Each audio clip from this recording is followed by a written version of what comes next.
Hello guys, দেখো আমি নতুন একটা ব্লগ নিয়ে চলে এসেছি। ছোট্ট একটা ব্লগ নিয়ে আমার মা, আমি আর আমার বাবান যাচ্ছি। আমাদের এখানে ঝিল বলে একটি জায়গা আছে, যেখানে প্রচণ্ড হাওয়া, অনেক লোকজন যায়। আমার বাবু আজ কদিন ধরে বলছে, মা চলো, দিদুন চলো। তার দিদুন ওকে নিয়ে যাচ্ছে। তা মা বললো, যাবি? আমি বলছি, হ্যাঁ চলো। তাই একটু ঘুরতে ঘুরতে চলে আসলাম বিকেলবেলা। একটা নতুন জায়গা, আমি অনেক ছোটোবেলায় এখানে এসেছি। তা অনেকদিন আসা হয়নি। দেখো সব এখানে ফুটবল খেলছে। আগে এইসব ছিল না, এরকম জায়গা ছিল না আগে।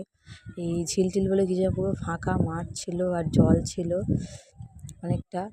তা দেখো তোমাদের এখানে দেখো আমরা চলে এসেছি সব বন্ধুরা, দেখতেই পাচ্ছ। নতুন একটা জায়গা, তোমরাও আসতে পারো ঘুরতে। আমরা খুব সুন্দর জায়গাটা হয়েছে। জায়গাটা খুব সুন্দর, দেখতে পাচ্ছি এপাশ থেকে ওপাশের লোকজন সব বসে আছে। আমরা এই পাশে এদিকে ছিলাম। তা আমরা এদিকে যাওয়া আসা করলাম। তা ওদিকে যেতে দেয়নি, মা বলছিল, বারণ করছিল যেদিকে যেতে হবে না, সন্ধে হয়ে আসছে।